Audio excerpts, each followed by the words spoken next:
একুশ দেখো আমার বুকে আজও আগুন জ্বালায়।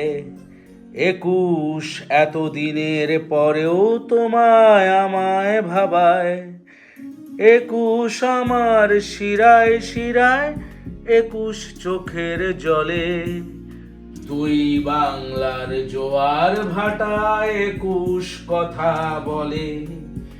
একুশ আমার শিরায় শিরায় আজও আগুন জ্বালায়। একুশ এতদিনের পরেও তোমায় আমায় ভাবায়। একুশ আমার শিরায় শিরায়, একুশ চোখের জলে।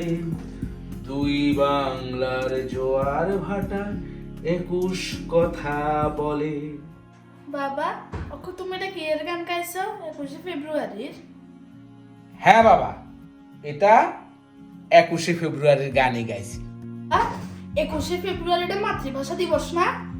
পরে বাবা, 21শে ফেব্রুয়ারিটা মাতৃভাষা দিবস। আচ্ছা, এই 21শে ফেব্রুয়ারির ঘটনাটা তুই জানো নি? হ্যাঁ জানি, মাতৃভাষাটা ভাষান্দোলন দিবস না? হ্যাঁ বাবা, এই 21শে ফেব্রুয়ারিতে মাতৃভাষার জন্য যুদ্ধ হয়েছে, বুঝছো? এই যুদ্ধে অনেক বীর ভাষা শহীদ বাংলাদেশে তারা নিজের আত্মত্যাগ করছে, আত্মত্যাগ করুন, মৃত্যুবরণ করছে। কার হাতে? পাক হানাদার বাহিনীর হাতে। মানে পাকিস্তানের সৈন্যরা তখন বাংলাদেশে পাকিস্তান শাসন করছিল। এই পাকিস্তানের সেনাবাহিনীর গুলিতে বাংলাদেশের অনেক তরতাজা তরুণ তারা বাংলা ভাষার জন্য লড়াই করতে যায় প্রাণ দিয়েছে। এই কারণে এই 21শে ফেব্রুয়ারিটাকে আমরা মাতৃভাষা দিবস হিসাবে কি করি? শ্রদ্ধা এবং সম্মান করি। এই যে গানটা গাইছি এটা 21শে ফেব্রুয়ারি গান, মানে ভাষা আন্দোলনে এটা সুন্দর সুন্দর অনেক গান আছে।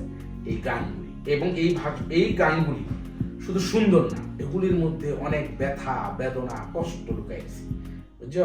অনেক মা তাদের সন্তানকে হারাইছে, ঠিক আছে? এই জন্য মানে এই দিনটাকে আমরা আনন্দের দিন কোনোভাবেই করতে পারি না।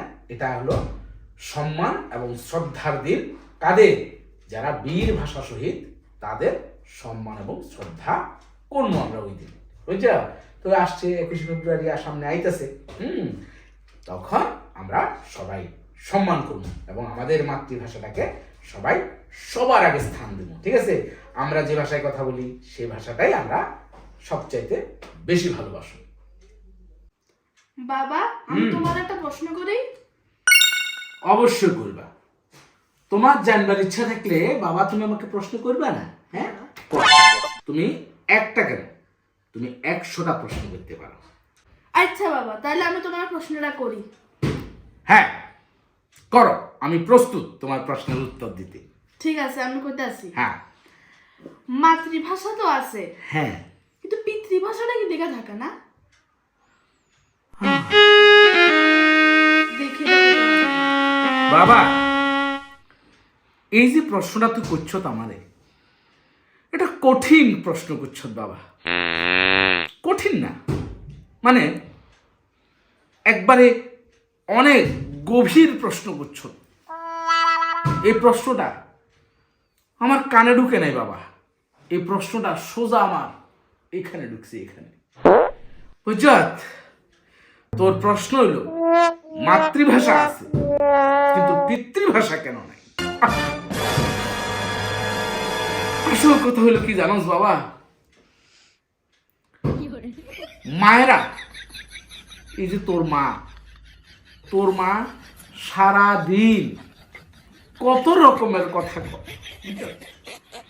মানে আমার এদ্দুর একেবারে এদ্দুর পর্যন্ত ইজ্জত আমার রাখে না বাবা।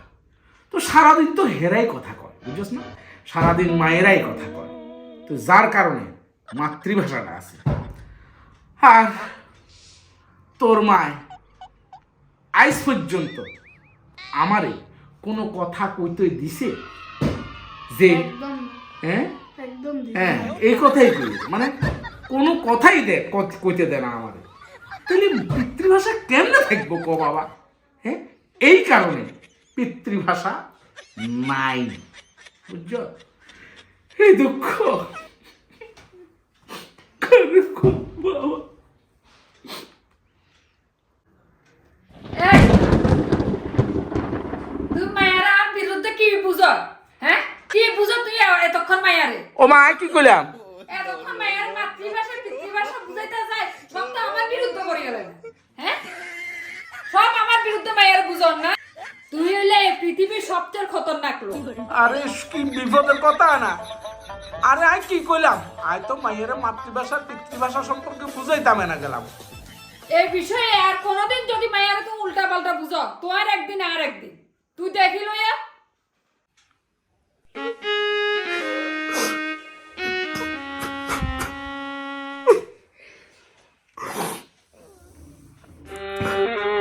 ঠিক আছে, আর কোথায়